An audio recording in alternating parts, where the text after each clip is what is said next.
സുഹൃത്തുക്കളെ, സല്യൂട്ട്. നിങ്ങളെൻ്റെ കഴിഞ്ഞ വീഡിയോ ശ്രദ്ധിച്ച് കാണുമല്ലോ.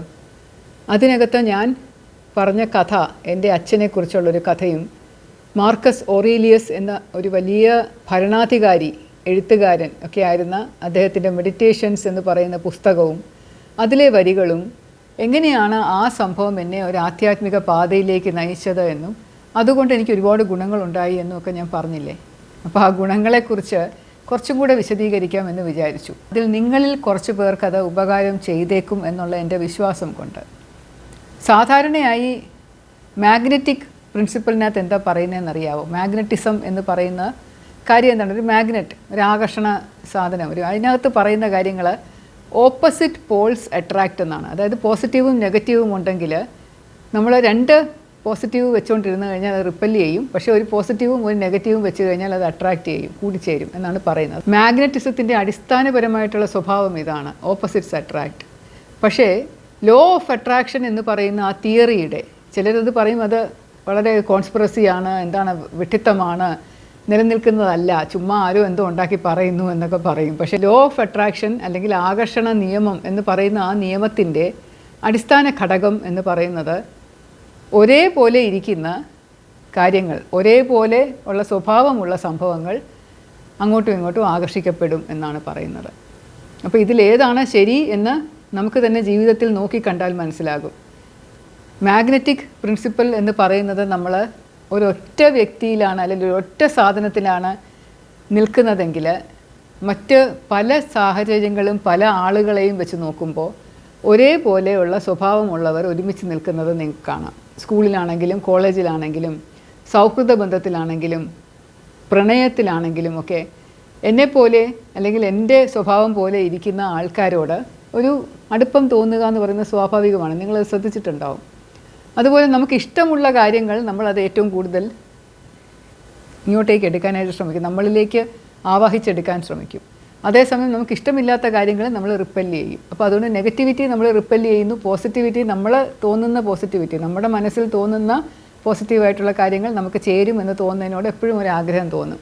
ഒരു നല്ല വേഷം കണ്ടാലോ, ഒരു നല്ല കാറ് കണ്ടാലോ, ഒരു നല്ല വീട് വേണമെന്നോ, നമ്മുടെ രീതിക്ക് അനുസരിച്ചിട്ടുള്ള എന്തെങ്കിലും ഒരു സാധനം കണ്ടാലോ നമ്മൾ അതിനോടൊരു ആകർഷണം തോന്നുന്നില്ലേ, വേണം, സ്വന്തമാക്കണം എന്നൊരു തോന്നലില്ലേ. അതാണ് സത്യം പറഞ്ഞാൽ ഈ ആകർഷണ നിയമത്തിൻ്റെ അടിസ്ഥാന തത്വം. അതെങ്ങനെ നമുക്ക് നമ്മുടെ വലിയ ജീവിതത്തിലും വലിയ പ്രശ്നങ്ങൾ ഉണ്ടാകുമ്പോഴും അതെങ്ങനെ ഉപയോഗിക്കാം എന്നതിൻ്റെ ഒരു 2-3 ഉദാഹരണങ്ങൾ ഞാൻ പറയാം.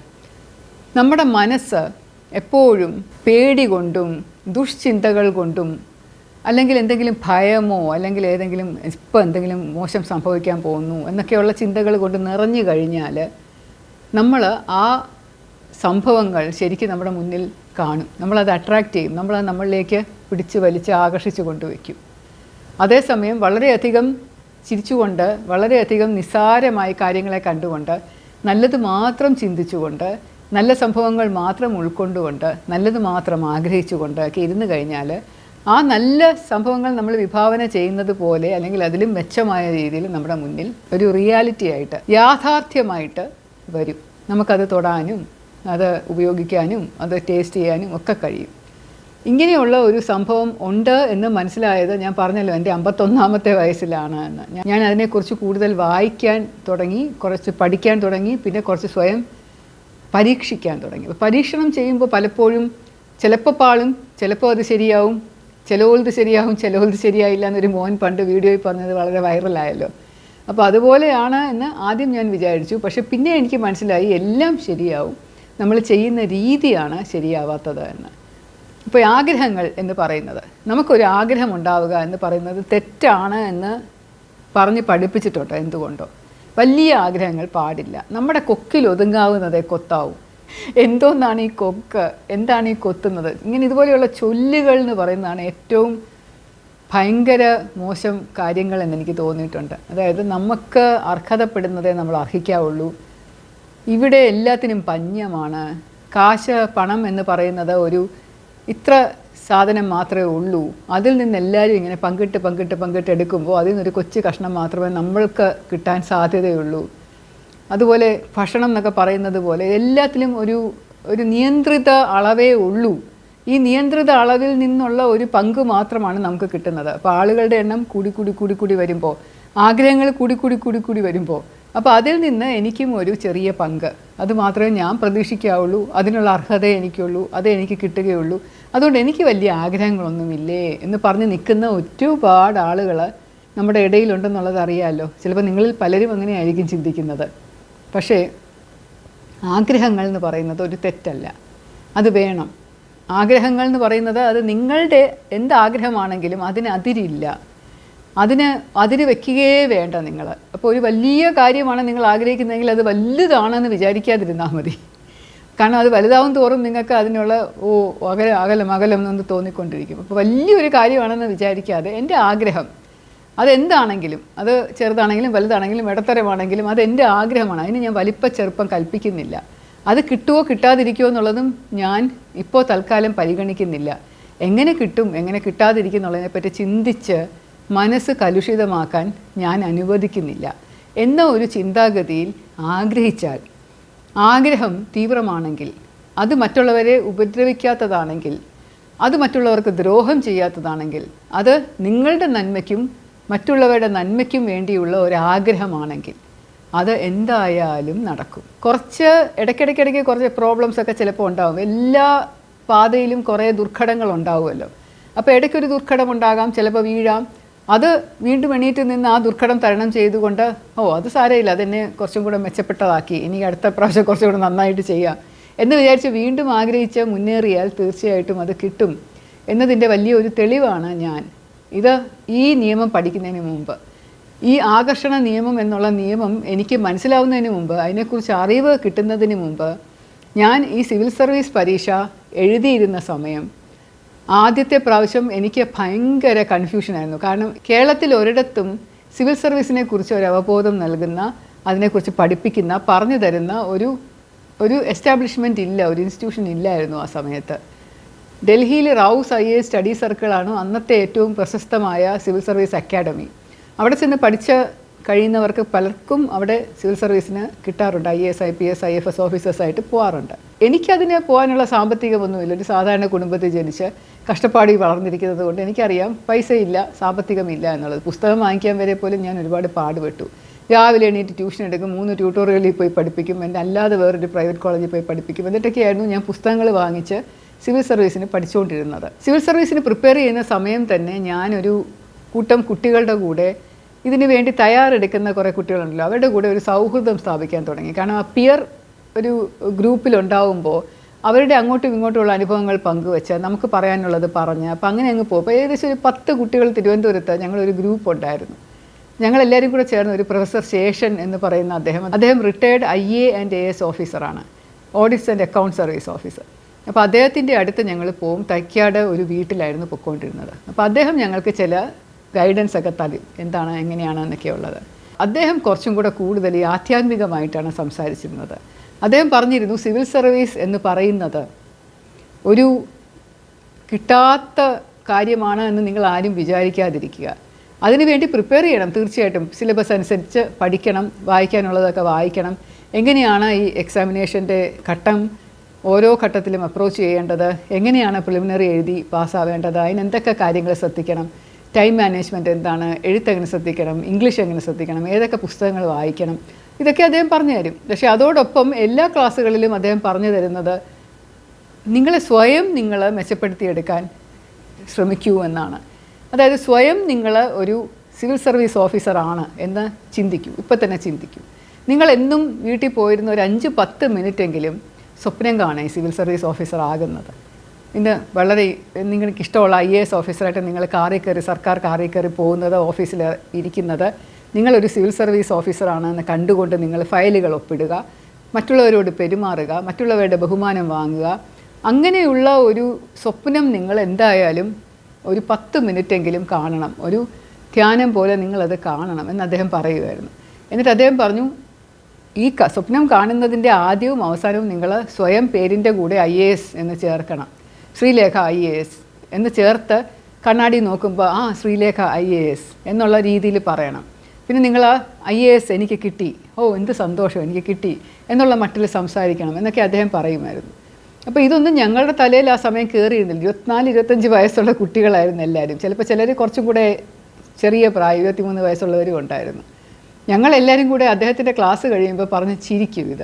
നമ്മൾ പറഞ്ഞു, ഇദ്ദേഹം പറഞ്ഞു തരുന്നത് നമ്മളിങ്ങനെ വിഭാവന ചെയ്തുകൊണ്ടിരുന്നാൽ മതി, എല്ലാം ശരിയായിക്കോളും എന്നാണോ പറയുന്നത്, അതുകൊണ്ട് ഞാനൊന്നും ചെയ്യാൻ പോകണില്ല, നമുക്കൊന്നും പറ്റില്ല എന്നൊക്കെ പറഞ്ഞ് ഇദ്ദേഹത്തിന് എന്തോ വേറെ എന്തോ ലെവലിലാണ് സംസാരിക്കുന്നത്. നല്ല കാര്യങ്ങളൊക്കെ പറഞ്ഞു തരും, പക്ഷേ അതിനോടൊപ്പം ഇങ്ങനെ ഇന്ന് IPS ഞാൻ IAS എന്ന് പറഞ്ഞുകൊണ്ടിരുന്നാലും ഞാൻ IAS ആവത്തില്ലല്ലോ എന്നൊക്കെയുള്ള മട്ടിൽ വളരെ പുച്ഛത്തോടു കൂടി സംസാരിച്ചിട്ടുണ്ട്.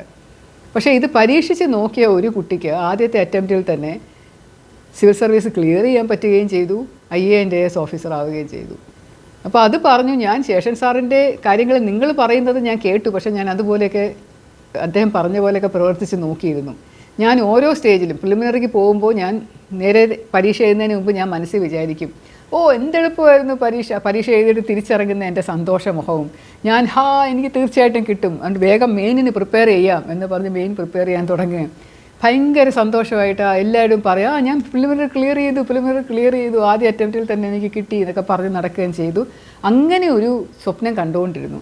അതുപോലെ മെയിൻ എക്സാം പോകുന്നതിന് മുമ്പ്, ഓരോ എക്സാമിനേഷന് പോകുന്നതിന് മുമ്പും പറയും, എന്തെളുപ്പമുള്ള പേപ്പറായിരുന്നു, എന്ത് നന്നായിട്ട് ഞാനിത് എഴുതി, ഞാൻ സ്കോർ ചെയ്യാൻ പോകുമല്ലേ. അങ്ങനെ എല്ലാ പേപ്പറും കഴിഞ്ഞ് ഇൻ്റർവ്യൂവിൻ്റെ സമയത്തും ഇൻ്റർവ്യൂ വിജയിച്ച് തിരിച്ചു വരുന്ന ഒരു സന്തോഷമുള്ള മുഖം, എന്ത് നന്നായിട്ട് എൻ്റെ ഇൻ്റർവ്യൂ പോയി, തീർച്ചയായിട്ടും എനിക്കതിന് ഏറ്റവും നല്ല മാർക്ക് കിട്ടും എന്നുള്ളൊരു ചിന്തയിൽ ഞാൻ അങ്ങ് മുഴുകിയിരുന്നത് കൊണ്ടാണ്, പഠിത്തത്തിനോടൊപ്പം ഇതും കൂടെ ചെയ്തത് കൊണ്ടാണ് എനിക്കിത്ര അനായാസമായിട്ട് കിട്ടിയത് എന്ന് ആ കുട്ടി പറഞ്ഞിട്ടും ഞങ്ങളാരും കാര്യമായിട്ട് വിശ്വസിച്ചില്ല. അത് കഴിഞ്ഞ ശേഷം പിന്നെ ഞാൻ എൻ്റെ രണ്ടാമത്തെ അറ്റംപ്റ്റിൽ കുറച്ചും കൂടെ ഞാൻ ഇതുപോലെ ചെയ്യാൻ ശ്രമിച്ചിട്ടുണ്ട്. പക്ഷേ അതെനിക്കെന്തോ പറ്റിയിട്ടില്ല. കാരണം എപ്പോഴും ഇങ്ങനെ ഒരു മനസ്സിനെ ഇങ്ങനെ പിടിച്ച് പുറകോട്ട് വലിക്കുന്ന ഒരു എന്താണ് ഒരു നാഗിങ് ഫിയർ എന്നൊക്കെ പറയത്തില്ല, ഒരു പേടി, ഒരു ഭയം, ഒരു സംശയം പറ്റുമോ. അപ്പോൾ ഒരു പ്രാവശ്യം സിവിൽ സർവീസ് എഴുതി പ്രിലിമിനറി പോലും ക്ലിയർ ചെയ്യാൻ പറ്റിയില്ല. അപ്പോൾ പിന്നെ വീണ്ടും ഒരു ഫെയിലിയർ എന്ന് പറയുമ്പോൾ നമുക്കൊരു പ്രയാസമാണ്. അപ്പോൾ എന്നെക്കൊണ്ട് പറ്റൂല, എന്നെക്കൊണ്ട് എങ്ങനെ പറ്റും, ഞാൻ ഇത്രയല്ലേ ഉള്ളൂ എന്നൊക്കെയുള്ളൊരു ധാരണ എപ്പോഴും, ആ സംശയങ്ങൾ, അത് ശരിയാവോ എന്നൊക്കെയുള്ള സംശയങ്ങൾ. പിന്നെ അതിനെപ്പറ്റി ഓർക്കുമ്പോൾ ഉള്ള ഒരു നെഞ്ചിടിപ്പ്, പുടുപുടുപുടാ നെഞ്ചിരിക്കും. നമുക്ക് ആവശ്യമുള്ള ഒരു കാര്യങ്ങളല്ല, ആഗ്രഹിച്ചിരിക്കുന്ന ഒരു കാര്യം നടത്താതെ പോകുമ്പോൾ കിട്ടുന്ന ഒരു ഡിസപ്പോയിൻമെൻ്റ് ഇല്ലേ, ആ ഡിസപ്പോയിൻമെൻറ്റും ആ ഒരു സങ്കടവും ആ ഒരു വിഷമവും ഒക്കെയാണ് കൂടുതലായിട്ട് ഇതിനെപ്പറ്റി ചിന്തിക്കുമ്പോൾ ഉണ്ടായിക്കൊണ്ടിരുന്ന ആദ്യം. കാരണം നമ്മുടെയൊക്കെ കുട്ടിക്കാലം എന്ന് പറയുന്നത് അങ്ങനെ ആയിരുന്നു, ഒന്നുമില്ലാത്ത ഒരു കുട്ടിക്കാലമായിരുന്നു, ആഗ്രഹിക്കുന്ന ഒന്നും നടക്കാത്ത ഒരു കുട്ടിക്കാലമായിരുന്നു. കുട്ടിക്കാലത്ത് ഞാൻ ഒരുപാട് കാര്യങ്ങൾ ആഗ്രഹിച്ചിട്ടുണ്ട്. പക്ഷേ ആഗ്രഹം എന്ന് പറഞ്ഞാൽ ഒരിക്കലും പല സാഹചര്യങ്ങൾ കൊണ്ടും കാര്യമായിട്ട് നടക്കില്ല. അതിൻ്റെ പേര് വാശി പിടിക്കും, കരയും, ബഹളം വയ്ക്കും, അമ്മയുടെ പിച്ച് കിട്ടും, നുള്ളു കിട്ടും, അങ്ങനെ എല്ലാം കൂടെ പോയിട്ടുള്ള ആ ഒരു സാഹചര്യങ്ങളിൽ കൂടെ പോയിട്ടുള്ളത് കൊണ്ട് എനിക്ക് ഇതങ്ങോട്ട് സ്ട്രൈക്ക് ചെയ്തിട്ടില്ലായിരുന്നു. ഞാൻ സിവിൽ സർവീസിൻ്റെ രണ്ടാമത്തെ പ്രാവശ്യം പരീക്ഷ എഴുതിയതിന് പ്രിലിമിനറിയുടെ മുമ്പായിട്ട് ഞാനിത് വെറുതെ ഒന്ന് ശ്രമിച്ചു നോക്കാം, ഇപ്രാവശ്യം എന്തായാലും ഞാൻ ക്ലിയർ ചെയ്യും എന്നുള്ളൊരു ശുഭാപ്തി വിശ്വാസം അത് വന്നതിൻ്റെ കാരണം വേറൊന്നുമല്ല, അത് ഞാൻ അത്രയ്ക്ക് കഷ്ടപ്പെട്ട് പഠിച്ചുകൊണ്ടാണ്, തലയും കുത്തി നിന്ന് പഠിച്ചുകൊണ്ടാണ്. പിന്നെ അതുപോലെ ആ സമയത്ത് എനിക്കൊരു ഡെസ്പറേഷൻ ഉണ്ടായിരുന്നു, ഇത് കിട്ടാതെ വേറെ നിർവാഹമില്ല. കാരണം അത്രയ്ക്കങ്ങ് തഴയപ്പെട്ട്, അത്രയ്ക്കങ്ങ് അപമാനിക്കപ്പെട്ട് കിടക്കുന്ന ഒരു പ്രതീതിയായിരുന്നു എനിക്ക് ജീവിതത്തിലുണ്ടായത്. അപ്പോൾ ആ മോട്ടിവേഷൻ പുസ്തകങ്ങളെന്ന് പറഞ്ഞാൽ പഴയ കഥയുണ്ടല്ലോ, രാജാവ് യുദ്ധത്തിന് തോറ്റിട്ട് തിരിച്ചു വന്ന് ചിലന്തി വല കെട്ടുന്നത് കണ്ട് ഗുഹയിലിരിക്കുമ്പോൾ ചിലന്തി പല പ്രാവശ്യം വല കെട്ടി ഫെയിലിയർ ചെയ്തിട്ട് പിന്നെ അവസാനം കെട്ടി ഒരു പ്രാണിയെ പിടിക്കുന്നത് കണ്ടപ്പോൾ ഞാൻ ഈ യുദ്ധത്തിൽ തോറ്റത് കൊണ്ട് പേടിച്ചിരിക്കേണ്ട കാര്യമില്ല എന്ന് പറഞ്ഞ് വീണ്ടും യുദ്ധം ചെയ്ത് ജയിച്ച ഒരു രാജാവിൻ്റെ പഴയ ഒരു കഥയുണ്ട്. അപ്പോൾ അതൊക്കെയാണ് ഞാൻ എൻ്റെ മനസ്സിലിട്ട് ഇങ്ങനെ കൊണ്ടു നടന്നത്. Don't give up, try again till you succeed എന്നൊക്കെ പറഞ്ഞിട്ടുള്ള കുറേ ചൊല്ലുകളൊക്കെ ഉള്ളത്, അതൊക്കെ ഹൃദയസ്ഥമാക്കിക്കൊണ്ട് ഞാൻ വീണ്ടും ഇദ്ദേഹം പറഞ്ഞതുപോലെ ഇരുന്ന് കുറച്ച് സമയം, ശേഷൻ സാറ് പറഞ്ഞ പോലെ എന്നും രാവിലെ കുറച്ച് സമയം ഇരുന്ന് ഞാനിങ്ങനെ സിവിൽ സർവീസ് ഓഫീസർ ആവുന്നത് സ്വപ്നം കാണും, IAS ഓഫീസറായിരുന്ന സ്വപ്നം കാണുമായിരുന്നു. അത് കഴിഞ്ഞാണ് എനിക്ക് പ്രിലിമിനറി ക്ലിയർ ചെയ്യാൻ പറ്റിയത്. മെയിനിൻ്റെ പരീക്ഷ വളരെ എളുപ്പമായിട്ട് എനിക്ക് തോന്നി. ഹിസ്റ്ററി മാത്രം എനിക്ക് കുറച്ച് പ്രയാസമായിരുന്നു, മാർക്ക് കുറവായിരുന്നു കിട്ടിയത്. ബാക്കി എല്ലാത്തിനും സാമാന്യം നല്ല മാർക്ക് കിട്ടിയിരുന്നു. ഇൻ്റർവ്യൂവിൻ്റെ സമയത്തും കുറച്ച് പാളിച്ചകളൊക്കെ എൻ്റെ ഭാഗത്തു നിന്നുണ്ടായിരുന്നു. റാവു എന്നെ അപമാനിച്ചു വിട്ടു. ഞാൻ ആ സമയത്ത് ഒരു 5 ദിവസത്തെ ക്ലാസ്സിന് പോയിരുന്നു. അത് കഴിഞ്ഞിട്ട് വീണ്ടും ഞാൻ എവിടെ നിന്നോ ധൈര്യം സംഭരിച്ചിട്ടാണ് ഇൻ്റർവ്യൂവിന് അറ്റൻഡ് ചെയ്തത്. ആ സമയവും ഞാൻ വിചാരിച്ചു തീർച്ചയായിട്ടും എനിക്ക് കിട്ടും, അപ്പോൾ ആദ്യത്തെ 10 റാങ്കിൻ്റെ അകത്ത് ഞാൻ വരും എന്നുള്ളൊരു വിശ്വാസവും ആ ഒരു ആത്മവിശ്വാസവും ധൈര്യവും ഒക്കെ എൻ്റെ മനസ്സിലുണ്ടായിരുന്നു. അതൊക്കെ കൊണ്ടായിരിക്കാം കിട്ടിയത്. പക്ഷേ ആ സമയത്ത് അതെന്നെ സ്ട്രൈക്ക് ചെയ്തില്ല. ത്രൂ ഔട്ട് മൈ കരിയർ, ഈ 33.5 വർഷം പോലീസിലിരുന്നപ്പോഴും ട്രെയിനിങ്ങിൻ്റെ സമയത്തും ഒക്കെ എന്നെ ഏറ്റവും കൂടുതൽ വേട്ടയാടിയിരുന്ന നെഗറ്റിവിറ്റീസ് ആയിരുന്നു. അതായത് ചിന്തകൾ എന്ന് പറയുന്നത് ഒരിക്കലും പോസിറ്റീവ് ആകാറില്ല. എന്നെ പറ്റിയുള്ള ഒരു അപകർഷതാ ബോധം. അയ്യോ ഞാൻ കറുത്താണ്, എൻ്റെ കൂടെയുള്ള കുട്ടികളൊക്കെ എന്ത് സുന്ദരികളാണ്, IPS ഓഫീസേഴ്സ് ആണെങ്കിൽ പോലും അവരെന്ത് ഭംഗിയാണ് കാണാൻ, അയ്യോ ഞാൻ വണ്ണം കൂടുതലാണ്, കുറച്ചുകൂടെ മെലിയാൻ പറ്റാത്തത് എന്തുകൊണ്ട്, ബാക്കി എല്ലാവരും എന്ത് മെലിഞ്ഞായിരിക്കുന്നത്, അയ്യേ എനിക്ക് എന്താണ് ഒന്നും ചെയ്യാൻ പറ്റുന്നില്ല, ഓട്ടവും ചാട്ടത്തിലൊക്കെ ഞാൻ എന്ത് പുറകോട്ടാണ്, എൻ്റെ പരേഡൊക്കെ എന്ത് ക്ലംസിയാണ്, ബാക്കി എല്ലാവരും എന്ത് നല്ല ചെയ്യുന്നു. അങ്ങനെ എപ്പോഴും എന്നെക്കുറിച്ച് ഒരു നെഗറ്റീവ് ചിന്തയായിരുന്നു മനസ്സിലുണ്ടായിക്കൊണ്ടിരുന്നത്. അങ്ങനെ പോലീസ് ഡിപ്പാർട്ട്മെൻറ്റിൽ കയറി ജോലി ചെയ്യുമ്പോഴും എപ്പോഴും താരതമ്യം ചെയ്യും. ഞാൻ മറ്റുള്ളവരുമായിട്ട് താരതമ്യം ചെയ്ത് നോക്കിയിട്ട് അയ്യോ ഞാൻ ഇത്രയേ ഉള്ളോ എന്നുള്ള ഒരു നെഗറ്റിവിറ്റി ആയിരുന്നു കൂടുതൽ നിലനിന്നിരുന്നത് ആദ്യമൊക്കെ എന്ന് എനിക്ക് തോന്നുന്നു. അതുകൊണ്ട് തന്നെ ആയിരിക്കാം എനിക്കെതിരെ ഒരുപാട് സ്ത്രീ വിവേചനങ്ങളും അതുപോലെയുള്ള പ്രശ്നങ്ങളും ഒക്കെ ഉണ്ടായതും ഞാൻ അതിലൂടെ കടന്നു പോയതുമൊക്കെ. ഞാൻ ഇതിങ്ങനെ പേടിച്ചിരുന്നു, ചിന്തിച്ചുകൊണ്ടിരുന്നു. എൻ്റെ യൗവനകാലത്ത് ഞാൻ കോളേജിൽ പോകുന്ന സമയത്ത് കൂട്ടുകാരുമായിട്ട് പോകുമ്പോഴും എൻ്റെ ചേച്ചിമാരുമായിട്ട് കോളേജിൽ സ്കൂളിലും ഒക്കെ പോകുമ്പോഴും ഒക്കെ കുറച്ചും കൂടെ ധൈര്യം എനിക്കുണ്ടായിരുന്നു. ചേച്ചിമാരും അല്ലെങ്കിൽ എൻ്റെ കൂട്ടുകാരും ഒക്കെ ആയിരുന്നു കുറച്ചും കൂടെ എന്നെക്കാളും ഭീതിയും പേടിയും സംശയങ്ങളും ഒക്കെ ഉണ്ടായിരുന്നത്. അവരിങ്ങനെ ദൂരെ നിന്ന് ഏതെങ്കിലും 2-3 പയ്യന്മാർ വരുമ്പം അതിലൊരാൾ പറയും ഇപ്പോൾ അവൻ നമ്മളെ കമൻ്റ് അടിക്കും, ഇപ്പോൾ അവൻ നമ്മളെ അസഭ്യം പറയും, ഇപ്പം നമുക്ക് തെറി വാക്കുകൾ പറയും. അങ്ങനെ പറഞ്ഞുകൊണ്ട് നടക്കുന്ന ആ കുട്ടിക്ക് മാത്രം ഇതുപോലെയുള്ള കമൻറ്റ് കിട്ടുകയും അസഭ്യം കിട്ടുകയും അതിനെ ഒന്ന് തോണ്ടുകയും തെറി പറയുകയും ചെയ്യും. ബസ്സിൽ യാത്ര ചെയ്യുമ്പോൾ എനിക്ക് ബസ്സിൽ കയറാൻ പേടിയാണേ, എന്നെ ആരെങ്കിലും പുറകിൽ നിന്ന് പിടിക്കുമേ എന്ന് പറഞ്ഞ് പേടിച്ച് പോകുന്ന ഒരു കുട്ടിയുടെ പുറകിൽ എന്തായാലും പിടിച്ചിരിക്കും. ഒരിടവഴിയിലൂടെ പോകുമ്പോൾ അയ്യോ കള്ളൻ വന്ന് മാല പറിച്ചാലോ, അയ്യോ എനിക്ക് പേടിയാവുന്നു, കള്ളൻ അപ്പുറത്തൂടെ വന്ന് മാല പറിച്ചാലോ എന്ന് പറഞ്ഞ് പേടിച്ച് പോകുന്ന കുട്ടിയുടെ ഇടവഴി കഴിയുന്നതിന് മുമ്പ് തന്നെ ഏതെങ്കിലും ഒരു കള്ളൻ വന്ന് മാലയും പറിച്ചുകൊണ്ട് പോയിരിക്കും. ഇത് ഞാൻ പല പ്രാവശ്യം കണ്ടു.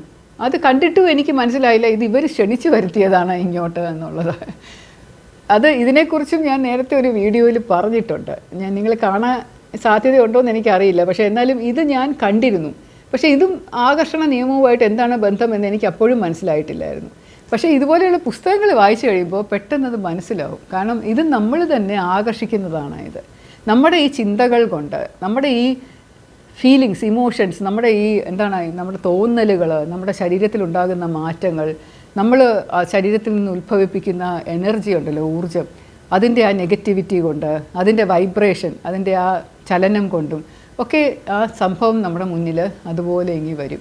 അപ്പോൾ അങ്ങനെ വന്ന എക്സ്പീരിയൻസ് ഉള്ള ഒരുപാട് പേര്, അതായത് ഒരു കല്യാണം കഴിക്കാൻ പോകുമ്പോൾ തന്നെ ഈ കല്യാണം ശരിയാവില്ല, എനിക്ക് ഇയാളെ ഇഷ്ടമില്ല, എന്നാലും അച്ഛനമ്മമാർ പറഞ്ഞതുകൊണ്ട് ഞാൻ കല്യാണം കഴിച്ചു എന്ന് പറഞ്ഞ് കല്യാണം കഴിച്ചിട്ടുള്ള കുട്ടികൾ കുറച്ച് വർഷം കഴിയുമ്പോൾ 2 പിള്ളേരൊക്കെ ആയി കഴിയുമ്പോൾ അത് ഭയങ്കര മോശം ഒരു കല്യാണമായിട്ട് മാറാൻ സാധ്യതയുള്ളതായിട്ട് ഞാൻ കണ്ടുകൊണ്ടിരിക്കുന്നു.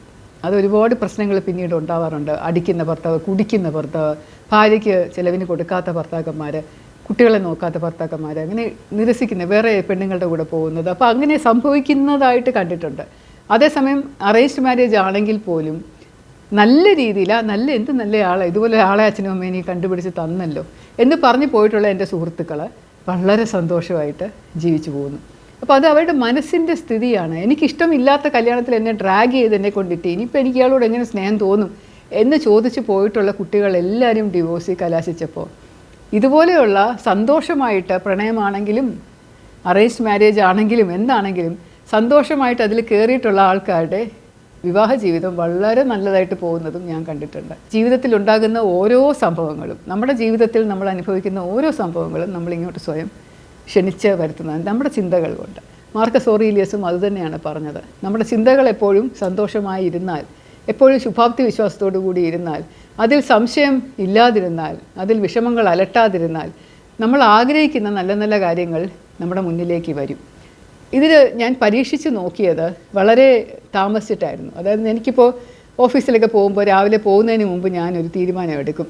ഇന്നത്തെ ദിവസം എനിക്ക് യാതൊരു പ്രശ്നവുമില്ലാതെ വളരെ സ്മൂത്തായിട്ട്, വളരെ സന്തോഷത്തോടു കൂടി, നല്ലതായിട്ട്, ഒരു പീസ്ഫുള്ളായിട്ട്, സമാധാനത്തോടു കൂടി, നല്ല ആളുകളെ കണ്ട് അങ്ങനെയുള്ളൊരു ദിവസമായിരിക്കും ഇന്ന്. അത് എനിക്ക് ഉറപ്പാണ്, അതിനൊരു സംശയവുമില്ല എന്ന് വിചാരിച്ച് ഞാൻ ഓഫീസിൽ നല്ല ചിരിച്ചുകൊണ്ട് പോയി തുടങ്ങിക്കഴിഞ്ഞാൽ വിശ്വസിച്ചാലും ഇല്ലെങ്കിലും വളരെ നല്ലൊരു ദിവസമായിരിക്കും അത് ഞാൻ വേറെ കൊച്ചു കാര്യങ്ങളിൽ പരീക്ഷിക്കാൻ തുടങ്ങി. അപ്പോൾ എനിക്ക് ഈ ആർട്ടിഫിഷ്യൽ സ്വർണ്ണത്തിനോട് താല്പര്യമില്ലാത്തതുകൊണ്ട് എല്ലാം ഫാൻസിയാണ് ഞാൻ ഇടുന്നത്. ഇടയ്ക്കാരോ ചോദിച്ചു കഴുത്തിലിട്ടിരിക്കുന്ന ഡയമണ്ട് ആണോ എന്നൊക്കെ ചോദിച്ചു. അങ്ങനെ ഡയമണ്ടൊക്കെ ഉണ്ടെങ്കിൽ പോലും ഞാൻ വലുതായിട്ട് ഇടാറില്ല. എനിക്ക് ചെറിയ കൊച്ചു ആർട്ടിഫിഷ്യൽ ചെയിൻസൊക്കെ വലിയ ഇഷ്ടമാണ്. അപ്പോൾ അതെല്ലാം കൂടെ ഞാൻ സൂക്ഷിച്ച് വെക്കുക, അതെല്ലാം കൂടെ ഒരുമിച്ചൊരു കൂട്ടിലിട്ട് പെട്ടിക്കകത്തിട്ട് അടച്ചു വയ്ക്കും. പെട്ടെന്ന് എന്തെങ്കിലും എടുക്കുമ്പോൾ അതിങ്ങനെ കുരുങ്ങിയിരിക്കും. അപ്പോൾ അങ്ങനെ കുരുങ്ങിയിരിക്കുമ്പോൾ ഞാനത് ഇളക്കി എടുക്കാൻ തന്നെ എനിക്ക് കുറേ സമയം എടുക്കും. കുറച്ച് കഴിയുമ്പോൾ ഇറിറ്റേറ്റഡ് ആകും, ചില വലിക്കും പൊട്ടും അങ്ങനെയൊക്കെ ചെയ്യും. ഒരു ദിവസം ഞാൻ അങ്ങനെ ഇറിറ്റേറ്റഡ് ആകരുത്, കുരുങ്ങി എടുത്ത് കഴിഞ്ഞ് എനിക്ക് പെട്ടെന്ന് മനസ്സിൽ ഇങ്ങനെ ഒരു വിഷമം വന്നു. ഇതെന്താണ് വീണ്ടും കുരുങ്ങിയോ എന്നൊരു സംശയം വന്നപ്പോൾ ഞാൻ പെട്ടെന്ന് അത് താഴെ വെച്ചിട്ട് ഞാൻ വിചാരിച്ചു, ഞാൻ ഇറിറ്റേറ്റഡ് ആവില്ല, ഞാൻ സമാധാനമായിട്ട് 5 മിനിറ്റ് കൊണ്ട് അല്ലെങ്കിൽ അതിലേക്കാളും താഴെ ഒരു സമയം കൊണ്ട് ഇതെല്ലാം വേർപെടുത്തിയെടുത്ത് പ്രത്യേകം കവറിലാക്കി വെക്കാൻ പോവുകയാണ്. വളരെ സമാധാനമായിട്ട് ടക്കെന്ന് സംഭവിക്കാൻ പോവുകയാണ് എന്ന ഒരു ചിന്തയിൽ ഞാൻ ചിരിച്ചുകൊണ്ട് കണ്ണ് തുറന്ന് അതെടുത്ത് വെച്ച് ഞാൻ ഇങ്ങനെ വെറുതെ കൈകൊണ്ട് ഇങ്ങനെ ആക്കിയപ്പം എല്ലാം മാറി വന്നു. അപ്പോൾ എന്താണ് ഒരു മനസ്സിലിങ്ങനെ ഒരു തോന്നുന്നില്ലേ? പക്ഷേ ഇത് എൻ്റെ അനുഭവത്തിൽ വന്നു കഴിഞ്ഞ ശേഷം വളരെ എളുപ്പം കാര്യങ്ങൾ നടക്കുന്നുണ്ട്. ഇപ്പോൾ ഏതെങ്കിലും ഒരു സ്ഥലത്ത് പോകുമ്പോൾ, നമ്മൾ കല്യാണങ്ങൾക്കോ അല്ലെങ്കിൽ ഏതെങ്കിലും ഒരു ഫംഗ്ഷനോ ഒക്കെ പോകുമ്പോൾ ഒരു മുല്ലപ്പൂവും കൂടെ ഉണ്ടായിരുന്നെങ്കിൽ കൊള്ളായിരുന്നു, ഇനിയിപ്പോൾ എവിടെ പോയി മുല്ലപ്പൂ കിട്ടും എന്ന് ചുമ്മാ ഒന്ന് വിചാരിച്ച്, സാരമില്ല, ഒരു മുല്ലപ്പൂവും കൂടെ വെച്ചിരുന്നെങ്കിൽ മുടിയിൽ നല്ല ഭംഗിയുണ്ടായിരുന്നേനെ എന്ന് വിചാരിച്ച് പോയി കഴിഞ്ഞാൽ ആദ്യം അവിടെ കല്യാണത്തിൻ്റെ സമയത്ത് ചെന്ന് ഇറങ്ങുമ്പോൾ ആരെങ്കിലും എനിക്കൊരു പിടി മുല്ലപ്പൂ വെച്ച് നീട്ടും. ഇപ്പോൾ അത് ഞാൻ തലയിൽ വെച്ചോ, ഇത് ബാക്കി വന്നതാണ്, വെച്ചോളൂ എന്ന് പറഞ്ഞ് എൻ്റെ വെച്ച് കേട്ടെ എന്ന് പറഞ്ഞ് സ്ലൈഡൊക്കെ ഇട്ട് എൻ്റെ പുറകെ വന്ന് കുത്തിത്തരികയും ചെയ്യും. അപ്പോൾ എനിക്കിതൊരു അതിശയം പോലെ തോന്നുന്നു, ഇതെന്തോ ഇങ്ങനെ സംഭവിക്കുന്നതെന്ന്. നമ്മൾ വളരെ നിസ്സാരമായിട്ട് അത് ചെയ്തിരുന്നെങ്കിൽ കിട്ടിയിരുന്നെങ്കിൽ നല്ലതായിരുന്നല്ലോ എന്ന് വിചാരിക്കുന്ന പല കാര്യങ്ങളും കിട്ടും. അങ്ങനെ പലതും കിട്ടിയതിൻ്റെ കൂട്ടത്തിൽ പതുക്കെ വലിയ കാര്യങ്ങൾ കിട്ടാൻ തുടങ്ങി. അങ്ങനെ കിട്ടിയതിൻ്റെ ഒരു വലിയ കാര്യം എന്ന് പറയുന്നത്, എനിക്ക് ലോണില്ലാതെ എൻ്റെ അച്ഛൻ്റെ തറവാടിരുന്ന സ്ഥലത്ത് ഒരു വീട് വെക്കണം സ്വന്തമായിട്ട് എന്നൊരു വലിയ ആഗ്രഹം. അത് നടക്കാനുള്ള സാധ്യത എന്ന് പറഞ്ഞാൽ വളരെ കുറവായിരുന്നു. ഒന്നാമത് 15 സെൻറ്റ് സ്ഥലം ഉണ്ടായിരുന്നതിൻ്റെ മുമ്പിലത്തെ ഭാഗം മുഴുവൻ ചേച്ചിക്ക്, പുറകിലുള്ള 5 സെൻറ്റ് എനിക്ക്. അപ്പോൾ ആ പുറകിലോട്ടുള്ള 5 സെൻറ്റിലേക്ക് പോകാനായിട്ട് വശത്തൂടെ ഒരു ചെറിയ ഇടവഴി, ഒരു കൊച്ചിടവഴി, ഒരു കുഞ്ഞു കാറ് കയറും, വലിയ കാറൊന്നും കയറില്ല, എൻ്റെ പോലീസിൻ്റെ കാറൊന്നും കയറില്ല. അപ്പോൾ അതുകൊണ്ട് പുറകിലുള്ള സ്ഥലത്ത് വീട് വെച്ച് കഴിഞ്ഞാൽ അത് വളരെ ഭംഗിയായിരിക്കും എന്ന് പറഞ്ഞാൽ മെഡിക്കൽ കോളേജിൻ്റെ സ്ഥലം, അവിടെ പോയി ഒരു സ്ഥലം, ഹസ്ബൻഡിൻ്റെ ഒരു സ്ഥലം വാങ്ങിച്ചു. അത് ഞാൻ അവിടെ വീട് വെക്കാമെന്ന് വിചാരിച്ചപ്പോഴൊക്കെ ഞാൻ ഈ ദുസ്വപ്നങ്ങൾ കാണുകയാണ്. ഓരോ പ്രാവശ്യം വാനം വെട്ടാനായിട്ട് കുഴി എടുക്കുമ്പോഴും അവിടെ മുഴുവൻ ശവശരീരങ്ങളും ചോരയും ഒഴുകുന്നതായിട്ട് ഞാൻ സ്വപ്നം കാണുകയാണ്. അപ്പോൾ പിന്നെ മനസ്സിലായത് മോർച്ചറിയുടെ താഴെ കിടക്കുന്ന സ്ഥലമാണെന്നുള്ളത്. അതിൽ വീട് വെക്കാനായിട്ട് എനിക്കൊരു സമ്മതമില്ലായിരുന്നു. എന്നാൽ എനിക്കിവിടെ വീട് വെക്കുകയും വേണം. ഇങ്ങനെ ചേച്ചിയോട് സംസാരിച്ച് ഒരു വിധത്തിൽ തരൂല്ല, സ്വത്തല്ലേ, പൈസ അല്ലേ, ഇത് ധനമല്ലേ, ഒരു സെൻറ്റ് ഭൂമി എന്ന് പറയുന്ന 1 സെൻറ്റ് പോലും ആർക്കും കൊടുക്കൂലല്ലോ. എങ്ങനെയാണെന്ന് വെച്ചാൽ ഒരുപാട് കഷ്ടപ്പെട്ട് നടക്കുമോ ഇല്ലയോ എന്നുള്ള സംശയങ്ങൾ അലട്ടിക്കൊണ്ടിരുന്ന സമയത്ത് അത് നടന്നില്ല. പിന്നെ ഒരു കേസൊക്കെ ഉണ്ടായിരുന്നു, അത് തീരാനും കുറേ പ്രയാസപ്പെട്ടു, അതൊരിക്കലും നടന്നില്ല. പക്ഷേ ഞാൻ ഈ കാര്യം മനസ്സിലാക്കിയ ശേഷം കുറച്ചും കൂടെ പോസിറ്റീവായിട്ട് ചിന്തിച്ച് അവിടെ ഒരു വീട് വെക്കുന്നത് ഞാൻ സ്വപ്നം കാണാൻ തുടങ്ങി. ദിവാസ്വപ്നം. നമ്മുടെ APJ അബ്ദുൽ കലാം പറയുമല്ലോ, നമ്മൾ രാത്രിയിൽ ഉറങ്ങുമ്പോൾ കാണുന്ന സ്വപ്നമല്ല യഥാർത്ഥം, നമ്മൾ ഉണർന്നിരിക്കുമ്പോൾ കാണുന്ന സ്വപ്നങ്ങൾ, അതാണ് യാഥാർത്ഥ്യമാകാൻ പോകുന്നത് എന്ന്. അപ്പോൾ അദ്ദേഹം അങ്ങനെ പറഞ്ഞതുകൊണ്ട് ഞാൻ അതും കൂടെ വായിച്ചിരുന്നു ആ സമയം. അങ്ങനെ എൻ്റെ ഈ ചിന്തകളും എൻ്റെ പുതിയ ലോ ഓഫ് അട്രാക്ഷൻ്റെ അറിവുകളും വെച്ചുകൊണ്ട് ഞാൻ വളരെ സമാധാനത്തോടു കൂടി വീട് സ്വപ്നം കാണാൻ തുടങ്ങി. ആ വീട് എൻ്റെ രാവിലെ ഇരിക്കുമ്പോൾ ദിവാസ്വപ്നത്തിലൊക്കെ പൈസ എവിടെന്നെങ്കിലും വരുന്നതായിട്ട്, കാരണം കാശില്ല, സ്ഥലം വാങ്ങിക്കണമെങ്കിൽ എനിക്കൊരു 10-40 ലക്ഷം രൂപ വേണം, ചേച്ചിയുടെ സ്ഥലം കൂടെ വാങ്ങിക്കണമെങ്കിൽ, വീട് കിട്ടണമെങ്കിൽ വീണ്ടും ഒരു കുറേ പൈസ വേണം. അപ്പോൾ അതുകൊണ്ട് നമ്മുടെ സ്വപ്നത്തിലുള്ള വീട് കെട്ടണം എന്നുണ്ടെങ്കിൽ ഏകദേശം 1 കോടി രൂപ അടുപ്പിച്ച് എല്ലാം കൂടി ഒത്തു വരണ്ടേ.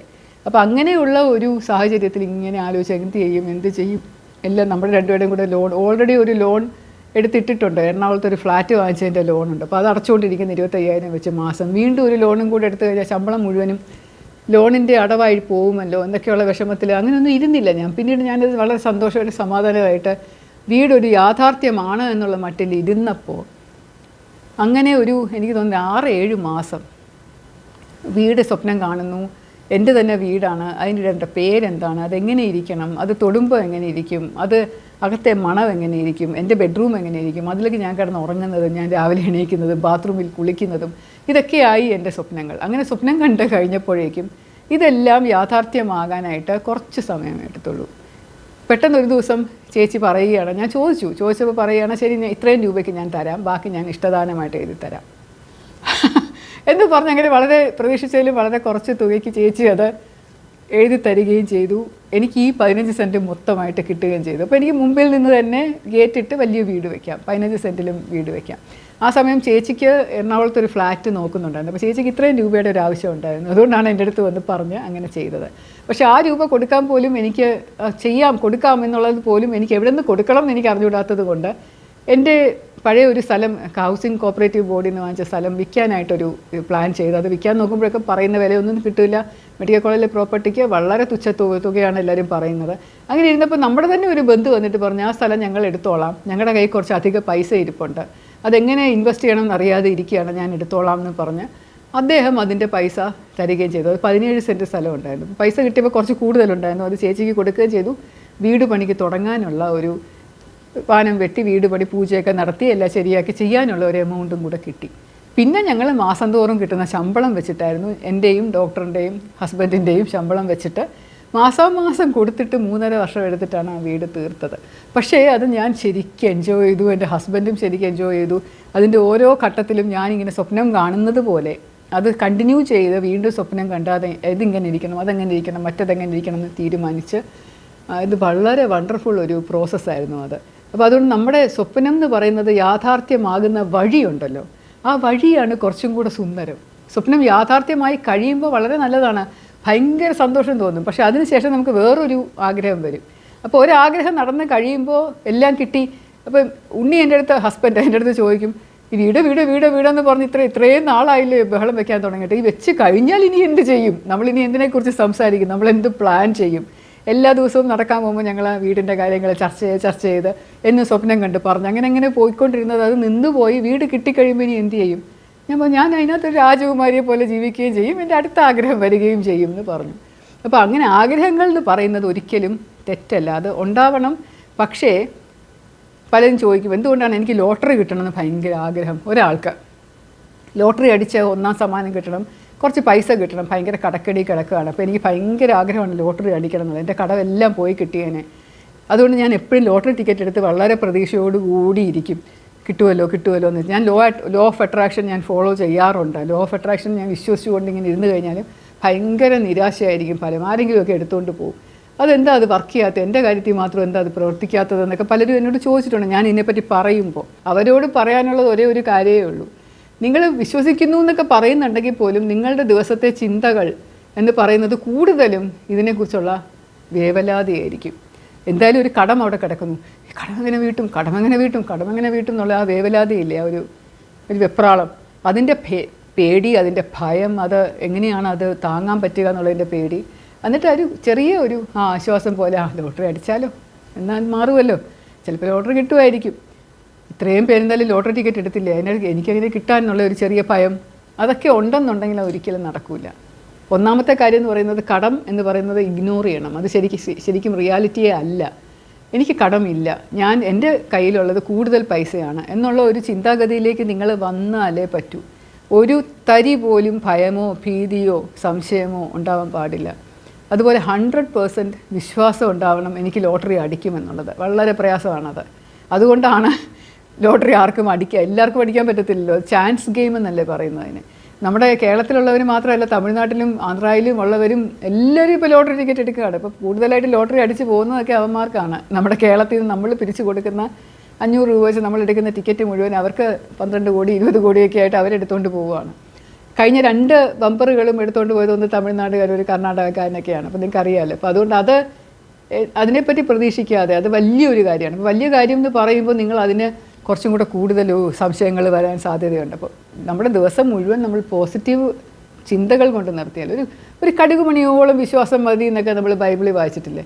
പോരാ, അത് കടുകുമണി പോലെ അല്ല, നമുക്ക് ഫുള്ള് വിശ്വാസം വേണം. അത് 100, 150%, 200% നടക്കും എന്നുള്ളൊരു വിശ്വാസം വേണം. നമ്മൾ ആ വ്യക്തിയായിട്ട് മാറണം.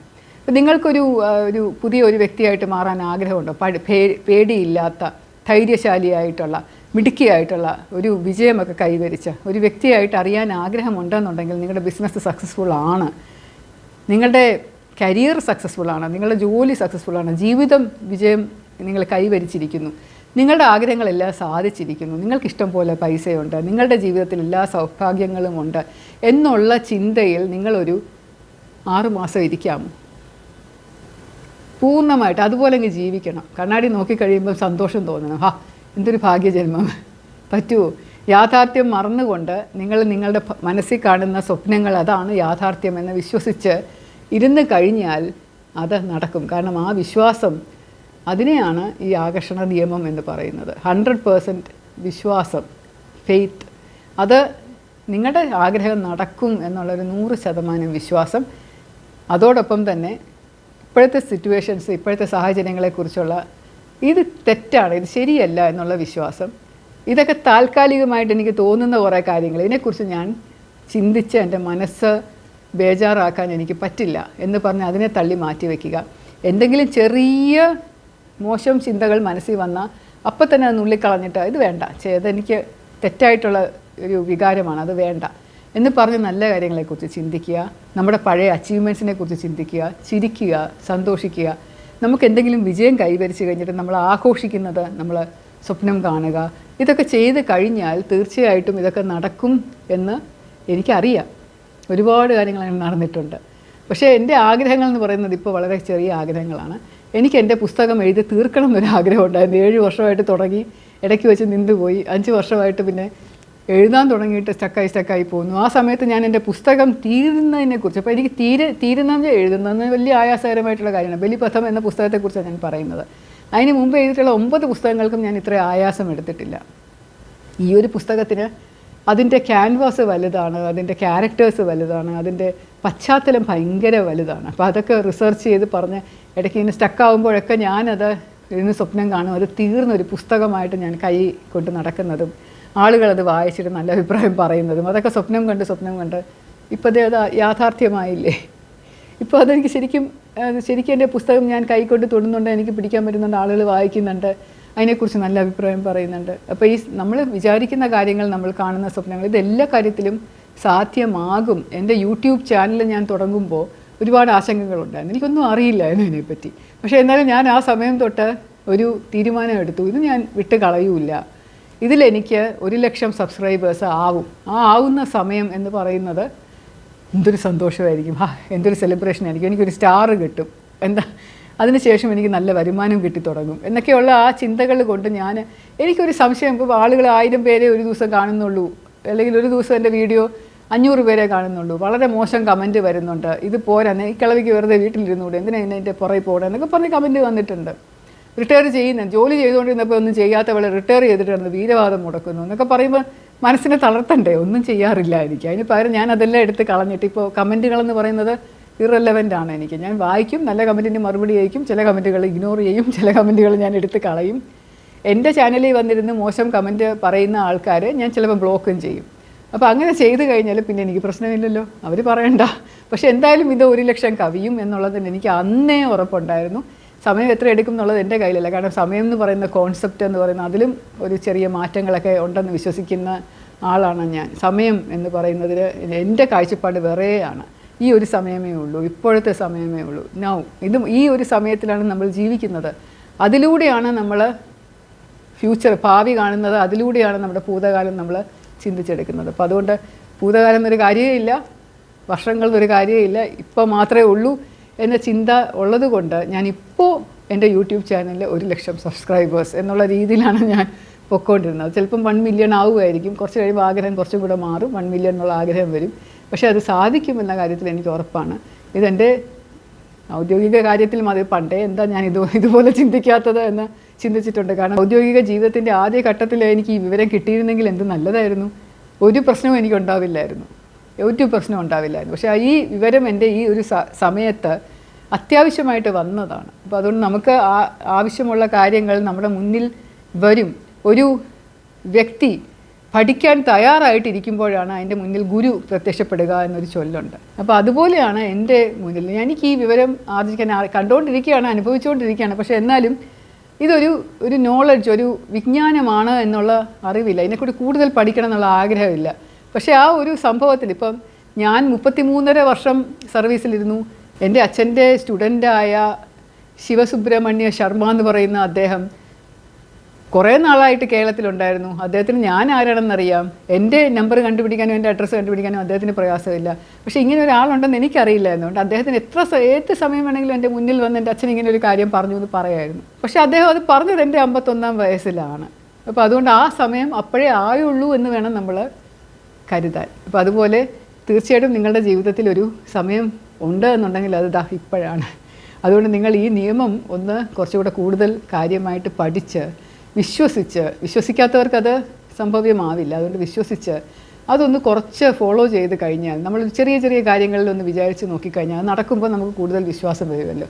തീർച്ചയായിട്ടും നിങ്ങളുടെ ജീവിതത്തിലുള്ള ഒരുപാട് പ്രശ്നങ്ങൾ മാറിക്കിട്ടുമെന്ന് ഉറപ്പുണ്ട്. അപ്പോൾ ഒരു വലിയ വിജ്ഞാനവുമായിട്ടാണ് ഞാൻ നിങ്ങളുടെ മുന്നിൽ ഇന്ന് വന്നിരിക്കുന്നത്. വലിയൊരു സീക്രട്ട് എന്നൊക്കെ പറഞ്ഞ് റോണ്ട ബ്രൈൻ ഇതിൽ നിന്ന് ഒരുപാട് കാശ് ഉണ്ടാക്കിയിട്ടുണ്ട്. ഞാനിത് ഫ്രീ ആയിട്ട് നിങ്ങൾക്ക് തന്നിരിക്കുകയാണ്.